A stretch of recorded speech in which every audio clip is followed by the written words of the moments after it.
আসসালামু আলাইকুম ওরহমতুল্লাহি ওয়াবারাকাতুহু।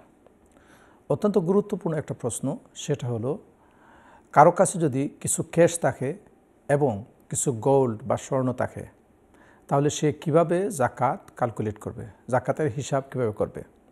কারণ স্বাভাবিকভাবে আমরা জানি যে জাকাতের নেসাব অর্থাৎ শরীয়তের পক্ষ থেকে একটা পরিমাণ নির্ধারিত আছে যে এই পরিমাণ সম্পদ যদি কারো কাছে হাওলানে হাওল 1 বছর পর্যন্ত থাকে, তাহলে বছর পুরা হয়ে গেলে তার মালের উপর জাকাত আসে।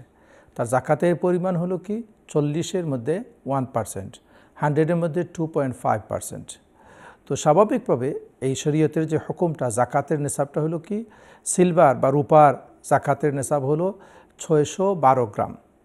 এই 612 গ্রাম রূপার মূল্য যত হবে এই পরিমাণ সম্পদ যদি কারো কাছে থাকে, অথবা জাকাতের সোনার যে নেসাব সেটা হলো কি 20 মিসকাল, যেটা হলো 87.48 গ্রাম স্বর্ণ।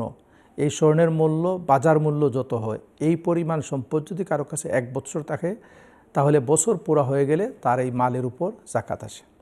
এখন প্রশ্ন হলো যে কারো কাছে কিছু ক্যাশ আছে, কিছু স্বর্ণ আছে, তো এই ধরনের সিচুয়েশনের মধ্যে সে জাকাত কিভাবে ক্যালকুলেট করবে। এই ক্ষেত্রে তার জাকাত হিসাব করার, ক্যালকুলেট করার সিস্টেম হলো, সে তার ক্যাশ পয়সা এবং যে স্বর্ণ আছে ওই স্বর্ণের বাজার মূল্য বলতে কি, যে স্বর্ণের একটা প্রাইস এভরিডে থাকে। অনেক সময় আছে নতুন স্বর্ণ কিনতে গেলে এক প্রাইস, পুরান স্বর্ণ বেচতে গেলে আরেক প্রাইস। কিন্তু এই ক্ষেত্রে স্বাভাবিকভাবে স্বর্ণের একটা অরিজিনাল একটা প্রাইস থাকে। এই স্বর্ণের যে অরিজিনাল যে প্রাইসটা আছে সেই প্রাইস নেওয়া হবে, এবং এই স্বর্ণ বাবদ তার কাছে যে পয়সাগুলো আছে সেটা অ্যাড হবে ক্যাশের সাথে। তো ক্যাশ এবং স্বর্ণ এই দুটাকে একসাথে করে তার মোট পরিমাণ যা হবে ওই পরিমাণের 2.5%, 40-এ 1 হলে 2.5% হয়, পার্সেন্টেজ ওয়াইজ 2.5% তাকে জাকাত আদায় করতে হবে।